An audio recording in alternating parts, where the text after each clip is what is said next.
This is where it gets interesting, because now all of a sudden you're no longer seduced by the conditions in your outer world. In fact, you're seeing the hidden meaning behind everything because you're viewing it from a greater level of consciousness. Right. So sitting in the fire of your guilt, sitting in the fire of your pain, and knowing what to do when that happens, and teaching people that as they begin to lower the volume to those emotions, as they begin to self-regulate, that's the greatest challenge they have in their lives. I mean, people say to me, what do you do in the morning? Well, 2 hours in the morning, that's a lot of time. Well, if I can overcome myself at the beginning of the day, the rest of my day is easy. Because my brain waves are just right. I don't have to work as hard. Yeah, my body's a little fatigued, but I'm between worlds. And so my body's a little tired, but I get up and do it. And to me, I allow for 2 hours. Sometimes I can nail it in 45 minutes or an hour, and sure, I'm done. Other times, I'm on the wrong time zone. I have meetings all day long. I got a lot going on, and I'm just not going to fall prey to that common state of thinking.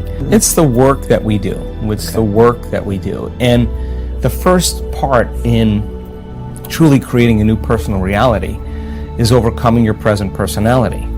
You got to get beyond the normal thinking patterns, the normal urges of action and habits, to get beyond certain emotions that are residuals from the day before. That's the work right there. That's the part you have to overcome. So some days you just kind of slip in and it's magic because you've been practicing, like having a great golf game or a great tennis game or a great run or a great session of knitting. You're in your groove. Other days you got to work a little bit more for it. And for me, what I've learned is those hard days, the days that are the most challenging, are always the most rewarding, because now you're uncompromising to an outcome. And if it takes you an hour to get beyond yourself, to find the present moment, because that's the only place where the unknown exists, the familiar emotions and hardwired patterns of the past are the known, the predictable future in trying to forecast the feeling of every event in our life, people do unconsciously, is also the known. There's only one place where the unknown exists, and that's the present moment. You call it the generous present moment. Yeah, and I've just done it enough times, and there are plenty of people in our work that have done it enough times to know when you're there and when you're not. Okay. And when you're not, it's very obvious because you've been there enough times. So present. It's just like hitting a tennis ball in a sweet spot. You lock into something and that wholeness starts to happen, and now you're no longer creating from polarity or duality or opposites. People they create when they see they don't have something. Whether, hey, nice suit, I want one of those, right? And the moment I see that you have a nice suit and I start thinking, I want one of those, my brain naturally starts putting me in the equation. Next thing you know, I'm wearing your suit. Well, that's because we're wired to do that. So then we have this natural ability to create. The problem is after you imagine that, you open your eyes and you don't have it, people experience more lack. Well, we're not that good yet. So then the act of practicing enough times and beginning to create the state in which you're so connected to the energy of your future. Now think about this. You're so connected to the energy of your future, you're no longer looking for it or waiting for it. You feel like it's already happened. The moment you get upset in traffic, the moment you start judging a coworker, you just disconnected from the energy of your future, and now you're back to the energy of your past. Now, if you tell me it was that person that did it to you, I'd say to you, oh, you're back to the unconscious program of being a victim again. So then the person then goes, oh, when did I fall from, that state? When did I lose it? Oh, it happened at 3 o'clock today. The next time that happens, what can I do differently? Now the person's moving through their challenges in their life with coherence, with rhythm. They're starting to begin to make strides, and that they're no longer knee-jerk. When people can't get up in the morning and they can't get out of bed, I'm going to tell you why. Because they can predict the feeling of everything that's going to happen in their life, and their body's resigned to the familiar. It says, oh, another mundane day. But remember when you were a kid and you were going on a field trip?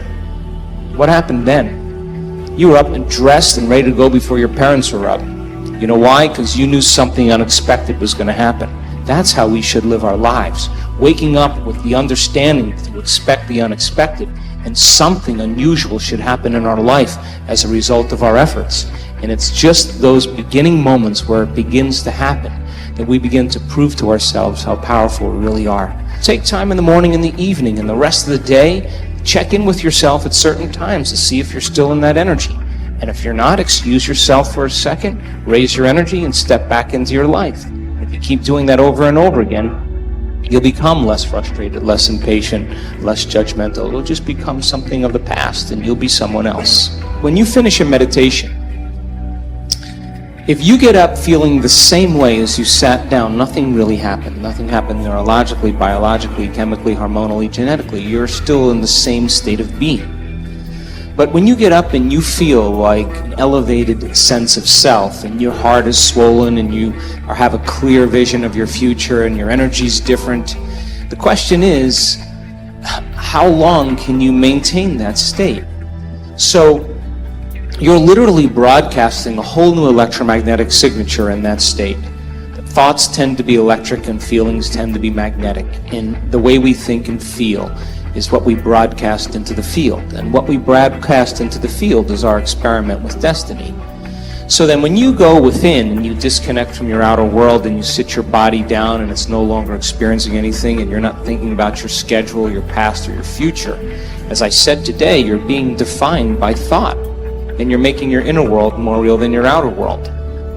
When you open your eyes and you present yourself to the world, the job then is to not react emotionally to the same conditions in your life, because the moment you react emotionally, you're equal to the conditions in your life and you're back in your past.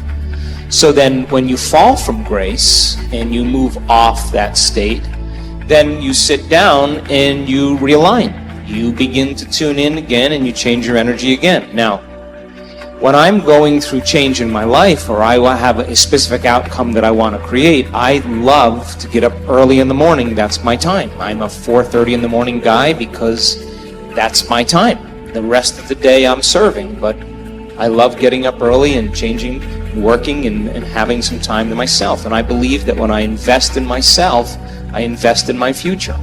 And that time in my morning, nobody bothers me because that's my time. And because of brain waves and brain chemistry, the door between the conscious mind and the subconscious mind is more open. And so if I get up early and I'm kind of between theta and alpha, I don't have to work as hard. I'm not thinking, I just kind of relax into the moment. In the evening, I always ask myself, how did I do? How was one lifetime in one day? Where did I fall from grace? What happened? And so then when I look at seeing how I reacted to someone or something, or I made the choice that I could have made a better choice, I naturally, and we all do this, begin to think, well, if the same situation happened again, how would I do it differently? And that's the act of beginning to come up with a new plan. The act of rehearsing it in your mind begins to install the circuits in your brain, priming your brain so that when the next experience happens, you could modify your behaviors to do a better job in life. That's called plasticity. If you decide, okay, if I'm taking time out of my busy life to emulate the divine, a creator, then if I'm going to create something unlimited, I better feel unlimited. If I'm going to do something magnificent, I have to become magnificent. And if you keep doing that over and over again, it will begin to become more readily available to you. It'll get easier. And so when we're in that energy all the time, that's when the synchronicities and the serendipities and all those wonderful coincidences begin to happen. And it's those coincidences that are feedback in our environment where the field begins to open doors for us. That's what we want to occur. Now, I have worked on things in my life, and I'm a sincere person. I've worked on things in my life for years. And I always thought it was about the event or the experience I wanted to create, but all along I was changing. And when I finally reached the point where I could care less if I could have the experience is the moment it happened. But all along, the divine, loving intelligence, this mother-father principle, of course it's observing us into life. We are vitalistic, energetic beings that when we begin to unify all these principles that we're talking about, you can't get this in one sitting. You can't. You have to keep understanding it, keep reviewing it, keep redoing it, keep experiencing it. And the new experience then causes you to dream in a way you would have never dreamt before unless you had that experience. And that's how God gets to know itself. So then, I don't care what meditation you do, I just like the fact that you're connecting. And the more you connect and the more whole you feel, the more natural it becomes. And then, of course, the next experience then causes you to dream in another way. And what I know from my own experience and many students, it's not about material things. It's about those mystical moments, those transcendental moments, those moments where your jaw drops and you are in awe of life. Those moments that take our breath away, that cause us. And this has happened to me so many times. Every time I have one of those experiences, I think to myself, I got this all wrong. I've got this all wrong. Some veil has been lifted, and now I'm seeing more clearly about the way things really are. I'm curious, I want everyone listening for the next 7 days to try something. And if you could give 1 to 3 different things that we could think differently or eliminate when a thought comes to us or we react in a certain way, if there's something you think that if we eliminated 1, 2, or 3 things, and we did this every day for 7 days, we would start to see incredible feelings of differently, would feel healthier, more lively, more loved. What would be those few things? Okay, well, most people, number one, they get up in the morning and the first thing they do is they think about the problems in their life. And those problems are memories from the past. So the moment they think about their problems, they're thinking in the past, right? Every one of those problems has an emotion attached to them. So they start feeling unhappy or unworthy or whatever. And how you think and how you feel is your state of being. So most people's entire state of being is in the past when they start the day. So if they're in the familiar past, they're going to live in a predictable future, right? So they get up and they check their cell phone, they check their text, their WhatsApp, their Facebook, they post something on Facebook, they tweet, they Twitter, they check the news, then they go to the bathroom, get a cup of coffee, take a shower, get dressed, check more emails, drive to work the same way, do the same thing. So they're in a program. They've actually lost their free will to the program. Wow. So if you start your day, and you start your day with this simple question, what is the greatest ideal of myself that I can be today? You ask yourself that question. And now listen, your body's going to go like, well, you got to get a cup of coffee and you got to tired. I'm tired. And you got to go, body, you're not the mind, I'm the mind right now. You're going to sit here, I'm going to feed you. You're going to get your coffee, you're going to do all those things, but right now, this is my time. You're going to obey me, right? So now, the body's no longer the mind, you're the mind. And so when it wants to get up and you become aware of it, and return back to the present moment, every time you do that's a victory. Wow. And you're changing some aspect of yourself. So then, ask yourself, I do this all the time, write down 4 thoughts that you're going to stay conscious of the whole day. I can't, it's too hard. You'd be surprised the moment you become conscious of what those thoughts are, how unconscious you've been to them all day, for weeks on end. Write down what you speak, how you speak, 4 things you want to change, how you act. How do you act? Do you complain? Do you blame? Do you make excuses? Do you feel sorry for yourself? That's a victim consciousness. What emotions do you live by? Is it possible that you're so used to living by guilt you don't even know it's guilt, it just feels like you? Do you allow your energy to drop? Become conscious of those states of mind and body and review them and say, this is the old self. Then say, what thoughts do I want to fire and wire in my brain? And start firing and wiring and start feeling it. What behaviors will I demonstrate today? What choices will I make? One day, one lifetime. And just like you did, rehearse them. Rehearse the whole entire thing. Begin to install the neurological hardware in your brain. And if you keep installing it, the hardware is going to become a software program and you're going to start thinking and acting that way. And then here's the tough part. Can you teach your body emotionally what your future is going to feel like before it's made manifest? And don't get up until you feel that way.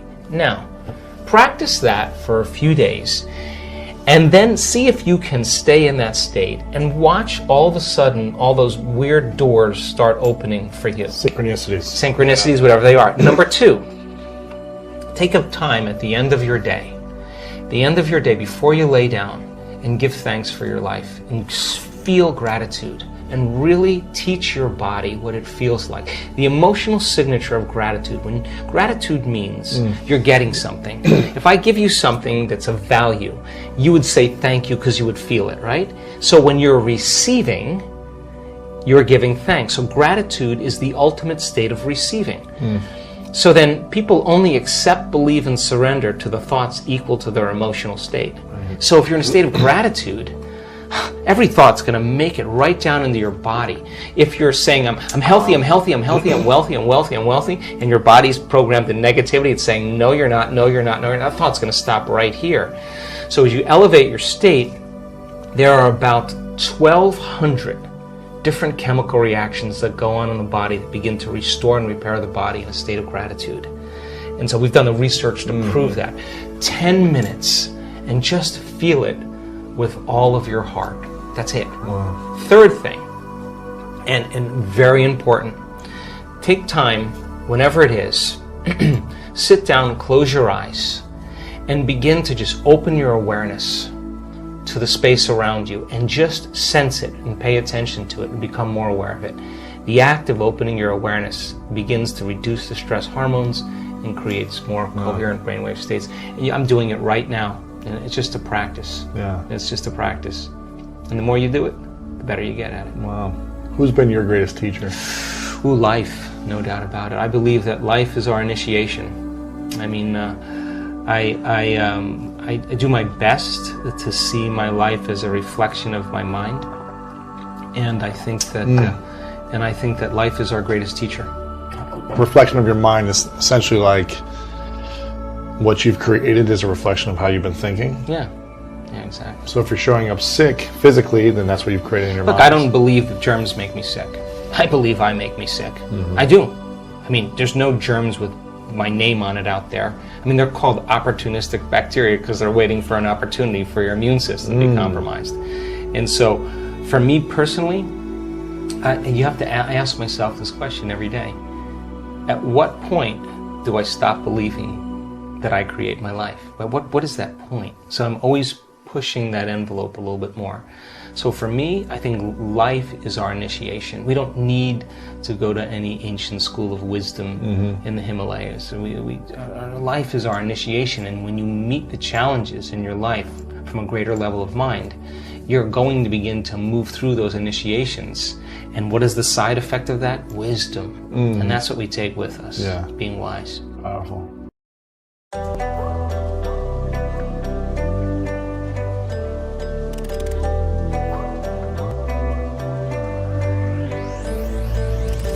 I walk around the streets, everybody smiling. Sun shining bright, so better to be hiding. But you're surrounded, don't forget about it. Long days, loud nights, it's summer. I walk around the streets, everybody smiling. Sun shining bright, so better to be hiding. But you're surrounded, don't forget about it. Long days, loud nights, it's summer.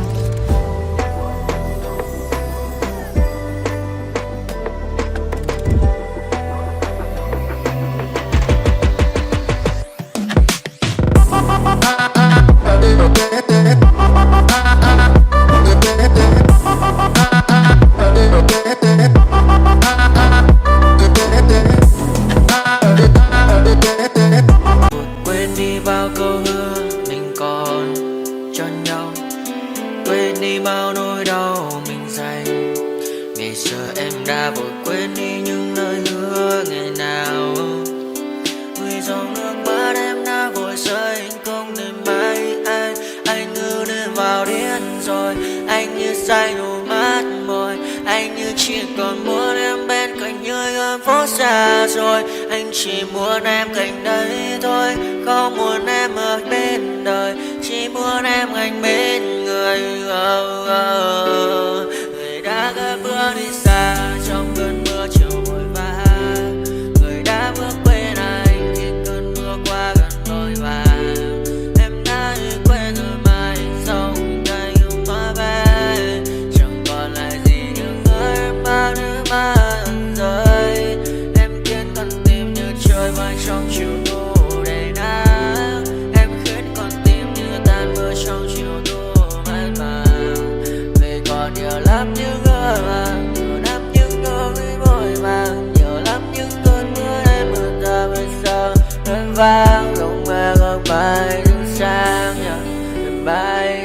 còn giờ đôi mai anh còn người ta xưa ta chẳng còn giữ nhau chẳng để. I feel like I'm losing my mind. Is everybody in the world blind? Please, Lord, give me a sign, a sign.